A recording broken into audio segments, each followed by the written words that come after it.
Hey guys, Liana here. So I'm going to show you a really basic yet delicious lasagna dish.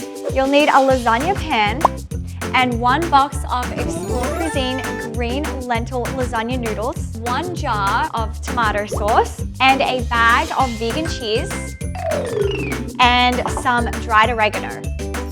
Preheat the oven to 400 degrees. Okay, and then we're going to start off by making the bottom layer. So now we're going to create the second layer. And now for the third and final layer.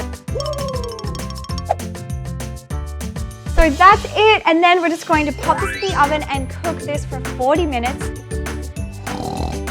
Okay, so that's it. Happy cooking, guys.